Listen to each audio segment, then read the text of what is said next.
বন্ধুরা সবাই কেমন আছো? বন্ধুরা আজকে তোমাদের আপন মায়ের পুকুরে ছেলের ঠাকুর ডুবানো নিয়ে অসাধারণ একটি সত্য ঘটনা বলবো। গল্পটি শেষ পর্যন্ত শুনলে তোমরা বাধ্য হবে হাতের কাজ করতে। না হলে সবাই আমাকে কাজ করে দিয়ে যাবে, আমি বাধা দেব না। আকাশী নীল টি-শার্ট পরে আমার গা ঘেঁষে দাঁড়িয়ে আছে আমার ছোট বোন কান্তা। আমি মুখ তুলে বলি বসে আছি, বৃষ্টি দেখছি। তা আমি দেখছি ভাইয়া, কিন্তু তোমাকে খুব বিষণ্ণতা একাকিত্বের ভেতর ডুবে থাকা মনে হচ্ছে। তোমাকে আমি অনেকবার বলেছি জলি আপার আহ্বানে সাড়া দাও। জলি আপা তোমার জন্য পাগল। দুইজনে বসে বৃষ্টির খেলা দেখতে খুব মজা পাবে। কান্তা আমার 2 বছরের ছোট, ভীষণ চট্টে হাসি খুশি মেয়ে, পাতলা গড়নের লিকলিকে শরীর, যেমন সুন্দরী তেমন লেখাপড়াতেও খুব ভালো। আমি জীবনেও কান্তার সাথে কথায় জয়ী হতে পারি না। কান্তা কথার সাথে কথা মিলিয়ে খুব সাবলীলভাবে কাবু করে দেয়। আমাদের মাঝে খুব মিল, ভাই বোনের সম্পর্ক হলেও তুই তুকারি সম্পর্ক। বাহিরে গেলে কেউ বুঝতেই পারে না যে আমরা ভাই বোন, সবাই মনে করে বন্ধু। কান্তা জলিকে খুব ভালোবাসে, তাই কান্তার আশা আমি জলির সাথে প্রেম করি। জলিও অনেক দিন যাবৎ আমার সাথে সম্পর্ক করতে চেষ্টা করে যাচ্ছে। আমি প্রায় 1 বছর নেশায় আসক্ত ছিলাম। কান্তার কারণেই আমি সেখান থেকে ফেরত এসেছি। কান্তা আমাকে খুব ভালোবাসে। মা আমার নারী আন্দোলন করে, যা আমার পছন্দ নয়। নিজেকে প্রচার আর প্রসার করায় আম্মা খুব ভালোবাসে, তাই নিজের টাকা খরচ করে আন্দোলন করে, কিন্তু নিজের অনেক ভুল নিজেই দেখে না। সন্তানের উপর অধিকার আছে, তবে তাদের দেখার সময় উনার নাই। আমরা ভাই বোন ছোট থেকেই কেয়ার করি না আম্মাকে। আব্বা খুব ব্যস্ত ব্যবসায়ী মানুষ। তিনি আমাদেরকে টাকা দিলেই সব দায়িত্ব শেষ, এমন ধারণা পোষণ করেন। দেশ বিদেশ ঘুরে বেড়ায়। মা বাবার মধ্যে তেমন কেমিস্ট্রি আছে বলেও মনে হয় না। আমরা দুইজন নিজেদের ভুবন সাজিয়ে রেখেছি। আড্ডা মারা, বাহিরে যাওয়া, ঘুরে বেড়ানো সব আমরা একসাথেই করি। কান্তা আমার ঘাড়ে হাত রেখে বলে, ভাইয়া জলি আপা খুব ভালো মেয়ে, তোমাকে সুখী রাখবে। হ্যাঁ বলে দাও। আমি ফোন করে দেই, দেখবে এই বজ্রপাতে কাক ভেজা শরীর নিয়ে তোমার কাছে হাজির হয়ে যাবে। কাকা ভেজা শরীর দিয়ে আমি কি করব? কি বলো ভাইয়া? মোস্ট রোমান্টিক দৃশ্য হল মেয়েদের ভেজা শরীর। তুই এত কিছু জানিস কি করে? কেন ভাইয়া, আমি কি ফিডার খাই? আমি এখনো বাচ্চা নাকি? তুই কি কারো জন্য ভিজিস নাকি? ভাইয়া, সিরিয়াল আছে না? তুমি শুরু করলে আমি চেষ্টা করতাম। তোমার জন্যই আমি কিছু করতে পারছি না। তোরে কে বাধা দিচ্ছে? যা খুশি কর। কি বলো? বিয়াদবি হয় না। দুনিয়াতে তুমি আগে আসছো, তাই তোমার আগে কিছু করতে হবে। না রে, আমার এই কমিটমেন্ট খেলা ভালো লাগে না। মা বাবার আচরণ দেখে এই খেলার প্রতি মন নেই। ভাইয়া, সেটা তাদের ব্যাপার। তাই বলে কি আমরা সেটা দেখে এখন নিজেদের কষ্ট দেব? ওদের মাঝে ভালোবাসা ছিল, আর সেটার প্রমাণ তুমি আর আমি। বাবা গরিব ছিল, তাই টাকার অভাব দূর করতেই টাকার প্রতি আগ্রহ বেশি। আম্মা আব্বার জন্য ঠিক নয়। তাই বলে কি আমরা ভুল করব? এত কিছু ভাবিস কি করে? তোর কেউ থাকলে বলো, বিয়ে দিয়ে দেই। ভাইয়া, আমি তোমার চিন্তা করি। তুমি এত হ্যান্ডসাম একজন মানুষ, আর তোমার গার্লফ্রেন্ড নাই। কি করে হয়? তোমার দিকে সব মেয়ে চেয়ে থাকে হা করে, তুমি কি জান? তাই তুই কি এই সব দেখে বেড়াস নাকি? আমি হয়তোবা দেখতে ফানি কার্টুন, তাই সবাই দেখে। না ভাইয়া, তুমি ফানি না, তুমি তাদের কাছে হানি। ওরা তোমায় দেখে দেখে গিলে খায়। যা কি বলছিস? ভাইয়া, তুমি আসিলেই খুব হ্যান্ডসাম, কিন্তু সেই ফিগারটাকে কাজে লাগাচ্ছ না। ইচ্ছা করলে অনেক মজা করতে পারো। কি করে? একটু এফোর্ট দাও, দেখবে প্রতিদিন তুমি বেড ডেটিং করতে পারবে। তুই কি করছিস নাকি এসব? আমি কোথায় পাবো? কেউ আমাকে পছন্দই করে না। সব সময় তোমার সাথেই থাকি। অপরিচিত সবাই মনে করে তুমি আমার বয়ফ্রেন্ড। ভাই বোন হলেও তো আমরা ফ্রেন্ডের মতোই চলি। ফ্রেন্ডের মতো, কিন্তু বয়ফ্রেন্ড না ভাইয়া। তবে তুমি আমার ভাইয়া না হলে জোর করে হলেও তোমাকে বয়ফ্রেন্ড বানিয়ে নিতাম। যে কোনো মেয়ে তোমার জন্য পাগল হবে ভাইয়া, বলে আমার পেছন থেকে আমার গলা পেঁচিয়ে ধরে। আমি বাধা না দিয়ে বসে থাকি। আর কান্তা আমার বুকে হাত বুলিয়ে দিয়ে বলছে, জলি আপা তোমার এই সুটাম দেহের পাগল ভাইয়া। হাত বাড়িয়ে দাও, এনজয় করো। কান্তার হাত যেন থামছেই না। আমার শরীরে তৈরি হচ্ছে এক ধরনের কেমিস্ট্রি। চোখ বন্ধ হয়ে আসছে আরামে। আমি হাত ধরে ছাড়ানোর চেষ্টা করে বলি, কিরে তোর কি হয়েছে? তুই কি জলি হয়ে গেছিস নাকি? যেভাবে হাত দিচ্ছিস যেন তুই নিজেই জলি। কেন ভাইয়া, আমাকে কি জলি আপা মনে হচ্ছে? আমি তো জলি আপারও মতো না। কে বলছে তুই অনেক সুন্দরী? কে আছে তোর মতো এত সুন্দর? আমি যদি তোমার বোন না হতাম তুমি কি আমার সাথে প্রেম করতে? অবশ্যই করতাম। তোর মতো রূপবতী রাজকন্যা পাওয়া ভাগ্যের ব্যাপারও। কান্তা চট করে আমার সামনে এসে বসে আমার দুই পায়ের ফাঁকে আমার দিকে চেয়ে থেকে বলে, ধন্যবাদ ভাইয়া, তোমার কাছ থেকে কমপ্লিমেন্ট পেয়ে আমি অনেক খুশি। You deserve a kiss from me. বলেই দিয়ে দেয় আমি কিছু বোঝার আগেই। কি করছিস কান্তা? কেন ভাইয়া ভালো লাগেনি? ভাই বোনে লিপ টু লিপ দেয় নাকি? কুইক হয়। নো প্রবলেম ভাইয়া। বলে আমার মুখের খুব কাছাকাছি মুখ রেখেই কথা বলছে। সত্যি বলতে কি আমার ভালোই লেগেছে। কান্তা যেমন বুঝে গেছে সেটা তাই চট করে বলে উঠে, ইউ এনজয় ইট ভাইয়া। আমার দিকে চেয়ে বলে, সরি ভাইয়া। উঠে দাঁড়িয়ে রোমে চলে যায়। আমি সেখানে বসে থাকি অনেকক্ষণ। কাজের মেয়ে ডাকে সাড়া দিয়ে খাবার খেতে যাই। কান্তা আজ খাবে না তাই আমি একাই খেয়ে রুমে গিয়ে ঘুমিয়ে যাই। কান্তার সাথে আমার দেখা হয় না আজ 2 দিন। লজ্জায় আমিও দেখা করার ইচ্ছা করিনি, কিন্তু আজ আমাদের নানিকে দেখতে যাওয়ার কথা এবং খালাতো ভাইয়ের বিয়ের ব্যাপারে আমাদের অনুষ্ঠানের পরিকল্পনা নিয়ে সকল আত্মীয়স্বজন নিয়ে মিটিং আছে সন্ধ্যায় খালার বাসায়। কান্তার মোবাইলে টেক্সট দিয়ে আমাকে জানিয়ে রেখে বলে সে খালার বাসায় চলে যাবে যেন আমি মিস না করি, কিন্তু নানির বাসায় সে যাবে না। আমি নানির বাসা থেকে খালার বাসায় গিয়ে দেখি সবাই বসে আছে। আমাদের মিটিং শেষ করে রাত 12। একটা হোভার ডেকে বাসায় আসি। প্রায় সবাই গাড়ি নিয়েছিল, কিন্তু কান্তা কারো লিফট নিতে নারাজ। বাসায় এসে যার যার রুমে চলে যাই। আম্মা জানতে চাইল মিটিং কেমন হলো এবং আমরা কি করব। আমরা দুইজনই কালকে বলবো বলে বিদায় নেই। আম্মা শুধু বলল, আগামীকাল আমরা কক্সবাজার যাব, তোরা কি যেতে চাস নাকি? আমি বললাম না। কান্তা জবাব না দিয়ে চলে যায়। আব্বা আম্মা দুপুরের ফ্লাইটে কক্সবাজার চলে গেলে আমি আর কান্তা বাসায় বসে আছি। তখন কান্তা বলে, ভাইয়া চলো আজ আমরা বাহিরে ডিনার করি। আমি রাজি হতেই কান্তা ধন্যবাদ দিয়ে কাজের মেয়েকে বলে, আমরা রাতে খাবো না আজ। তুই ইচ্ছা করলে ছুটি নিতে পারিস। কালকেও আমরা থাকব না। আমাদের আগেই কাজের মেয়ে চলে যায় তার স্বামীর বাসায়। আমরা বিকালে বাহির হই ডিনারের জন্য। কান্তা ইচ্ছা করে খুব সুন্দর একটা ড্রেস পরে। দেখতে খুব সুন্দর লাগছিল। ড্রেস দেখে কেউ বলবে না আমি তার ভাই। ভাইয়ের সাথে ডিনার করতে যাচ্ছে। কান্তার চেয়ে থাকা যেন আমার ভালো লাগছে না। কি যেন সে বলতে চায়। কি যেন লুকিয়ে আছে কান্তার ভেতরে। ভাইয়া তুই আমার প্রতি রেগে আছিস। সেটা কিন্তু একটা ফান ছিল। কেমন করে যেন একটু বেশি হয়ে গেল, তাই না? সরি ভাইয়া, বাদ দে সেই কথা। আমরা তো ভাই বোন, কিন্তু বন্ধুও বটে। আমরা ডিনার করে রাত 10টায় আমরা বাসায় চলে আসি। কান্তা ড্রেস চেঞ্জ করে নিচে টিভি দেখতে আসলে দেখে আমি বসে আছি। ভাইয়া চেঞ্জ করে আস মুভি দেখব। আগামীকাল কয়েকজনকে ডেকে নিয়ে পার্টি দেব। কি বলো? বেশি না, তুই যাকে ইচ্ছা বলে দিস আসতে। আমি রাজি। যেন ওসব জিনিস না আনে। আমি একটা শর্ট পরে নিচে এসে একটা হিন্দি মুভি দেখছি। কান্তাও শর্ট পরা। মা বাবা না থাকলে আমরা প্রায় সময় তা পড়ি। অনেকক্ষণ কান্তা কোনো কথাই বলেনি। অন্য সময় মুভি পছন্দ না হলে বা সাউন্ড বেশি কম নিয়ে ঝগড়া করে। আমি প্রথম কথা বলি, কিরে কান্তা কফি খাবি? দাঁড়াও ভাইয়া আমি বানিয়ে নিয়ে আসি। বলেই কিচেনে চলে যায় এবং কেটলিতে পানির সুইচটা দিয়ে অপেক্ষা করে। আমিও গিয়ে পাশে দাঁড়াই আর বলি, তোর মন খারাপ নাকি? কিছু তো বল। না ভাইয়া, আমার সেই ভুলের জন্য খারাপ লাগছে। কি যে বলিস, কি হয়েছে? আমি কিছু মনে করি নাই। ভালোই লেগেছে। ভালোই লেগেছে কথাটা বললাম কারণ কান্তা যেন সহজ হয় একটু। তোমার ভালো লেগেছে? তা আমি তখনই বুঝেছিলাম। কফি নিয়ে আমরা সোফায় পাশাপাশি বসে টিভি দেখছি। কান্তা আমার গাড়ে মাথা রেখে বলে, ভাইয়ে তুমি আম্মা আব্বাকে বলে আমাকে বিয়ে দিয়ে দাও। এত তাড়াতাড়ি বিয়ে করতে চাস কেন? আমি না ভাইয়া, তুমিও করো। আমাদের তো আর লেখাপড়া করে চাকরি করতে হবে না। তাহলে এনজয় করি। কি বলো? দেখলে না তুমি আমার সাথেই কি মজা পাইলে। ভাবি হলে তো আরো পেতে নাকি? কেন? ভাবির কি 2টা মুখ? আলাদা মজা লাগতো।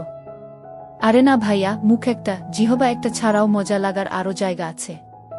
আর সেদিন তুমি আমাকেই ভাবি মনে করে তোমার হাত অন্য জায়গারও খোঁজেছিল। কান্তা আমার কুলে মাথা রেখে বুক চেতিয়ে শুয়ে পড়ে। বলছি জলি আপাকে কালকে ডাক দাও আর ইচ্ছে মতো হাতাও। অনেক বড় বড় আছে জলি আপারগুলো, আমার এত বড় দরকার নাই, ছোটই ভালো। ছোট ভালো বলে আমার গুলির দিকে কুনজরে দেখছ কেন? কি বলছিস? আমি কুনজরে দেখছি তা তুই কি করে বুঝলি? ভাইয়া আমার মাথার নিচের থেকে সংকেত দিচ্ছে। আমি টের পাচ্ছি বলেই হা হা করে হেসে উঠে বসে আর বলে, ভাইয়া আমি এখন জলি আপাকে ফোন দেই। এই ধূপসি মোটা জলি আমার লাগবে না। তোমার কি আমার মতো শুকনা কাঠ পছন্দ?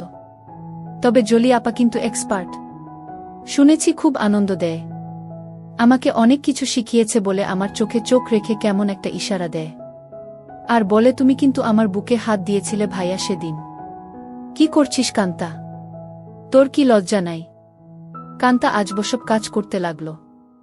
আমি বললাম, কান্তা তুই কিন্তু অনেক দূর চলে যাচ্ছিস।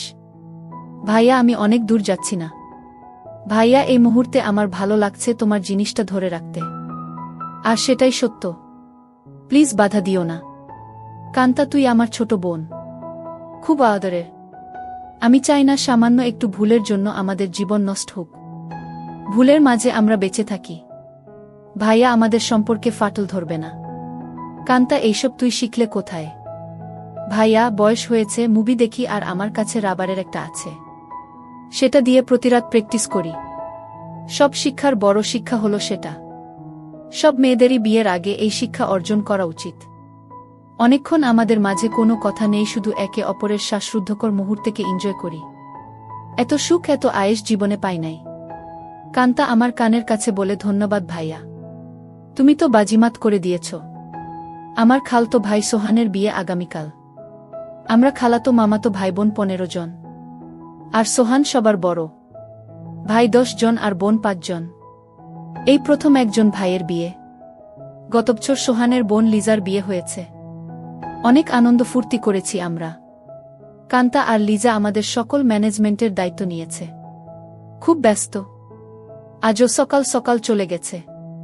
সোহান ভাইয়াদের ছাদে ডিজে পার্টির আয়োজন হবে আজ রাতে। আব্বুর ক্লায়েন্ট থাকায় কানাডা থেকে আসছে, তাই সকাল সকাল হোটেল থেকে তাদের নিয়ে ব্রেকফাস্ট করে ফ্যাক্টরি পরিদর্শন করতে হবে। আম্মু অনেক রাগ করেছে, কারণ আম্মু চায় বিয়ের বাড়িতে যেন থাকে। বিয়ের দিন সারাদিন ছুটি আছে বলে আব্বু চলে যায়।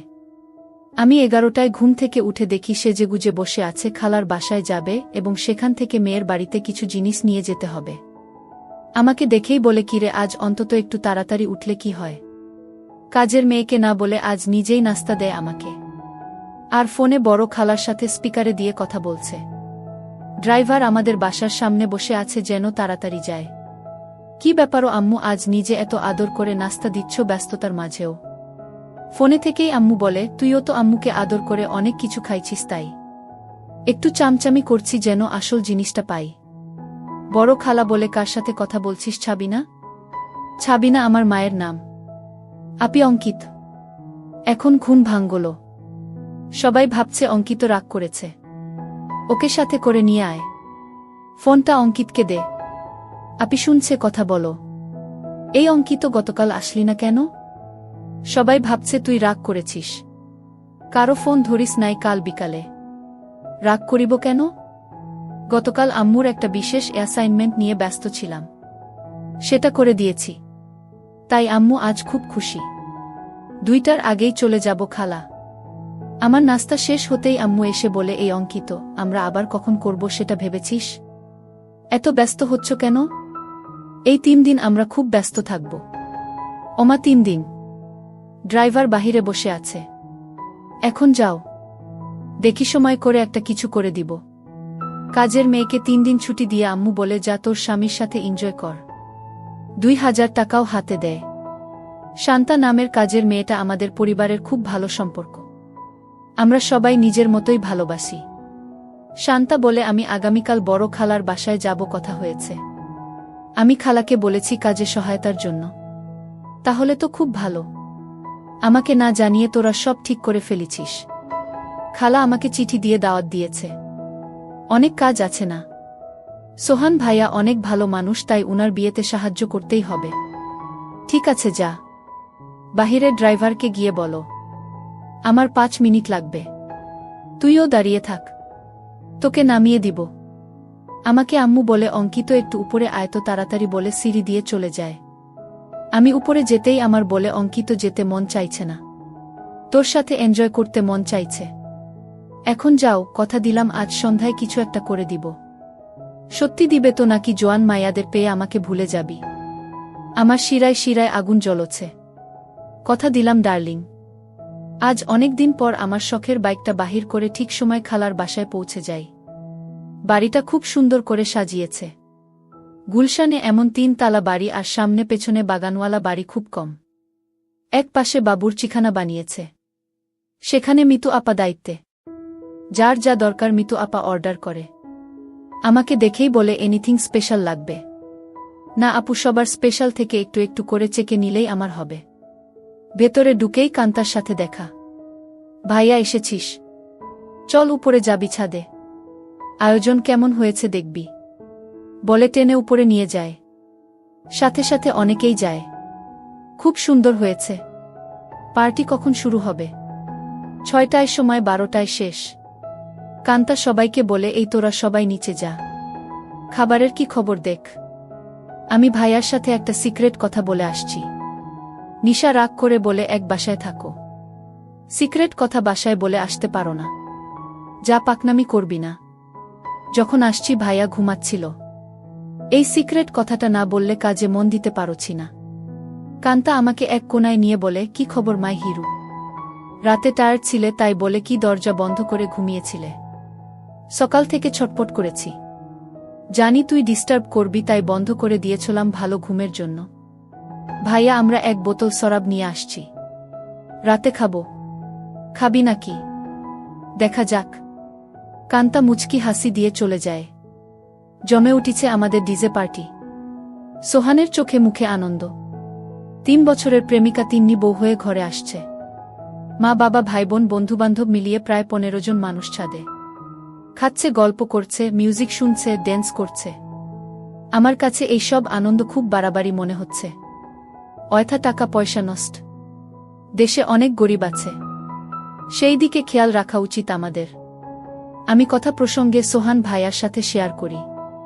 সোহান ভাইয়া উঠে দাঁড়িয়ে মাইকের কাছে চলে যায় এবং মাইক হাতে নিয়ে বলে, লেডিস অ্যান্ড জেন্টস, আমার ছোট ভাই অঙ্কিত এইমাত্র আমাকে বলল ওর কাছে এই পার্টি খুব বাড়াবাড়ি মনে হচ্ছে। অয়থা আমরা টাকা পয়সা খরচ করছি। অঙ্কিতের কথাটা আমার ভালো লেগেছে। আমি আমার ব্যক্তিগত ফান্ড থেকে 5 লক্ষ টাকা আমার খালা ছাবিনার মাধ্যমে গরিব অসহায় মহিলাদের সাহায্য করব। সবাই হাত তালি দিয়ে সোহান ভাইয়ার চেয়ে আমাকেই বেশি ধন্যবাদ জানায়। আম্মু আমার কাছে এসে বলে অনেক খুশি হয়েছি। আরও বেশ কয়েকজন এই ফান্ডে দান করেন। প্রায় 30 লক্ষ টাকার প্রমিস হয়। আম্মু মাইকে গিয়ে সবাইকে ধন্যবাদ জানিয়ে বলে কি করে সঠিকভাবে এই ফান্ড ভালো কাজে ব্যবহার হয় সেই জন্য অঙ্কিত সোহান আমার সাথে কাজ করবে। সোহান ভাইয়া আমাকেই দায়িত্ব দিয়ে দেয় যেন আম্মুর সাথে কাজটা সঠিকভাবে করি। আম্মু আবার আমার কাছে এসে বলে আর দেরি সহ্য হচ্ছে না।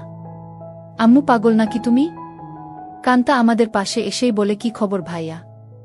আম্মুর নতুন পার্টনার হয়ে গেলে। আমি কান্তাকে বলি তুই ইচ্ছা করলে আমাদের পার্টনার হতে পারিস।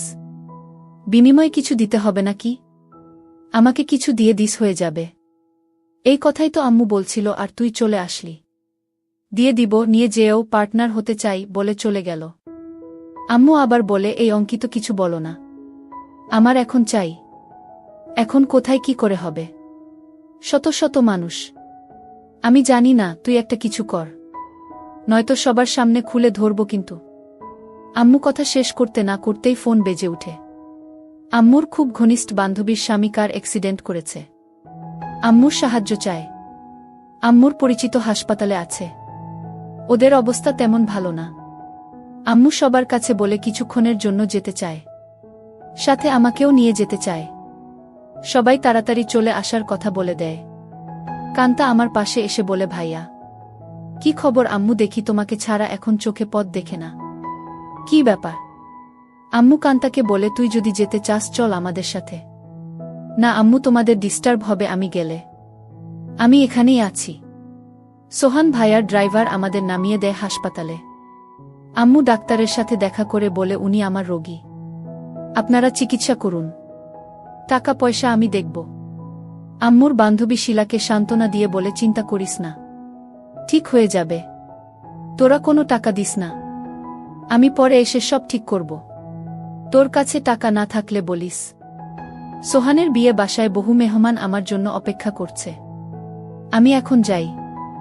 আমরা একটা ট্যাক্সি করে সোজা আমাদের বাসায় চলে আসি। আমার রুমে ঢুকে আম্মু বিছানায় গিয়ে আমাকে বলে, কই তুই আয়, আমাদের হাতে সময় নাই।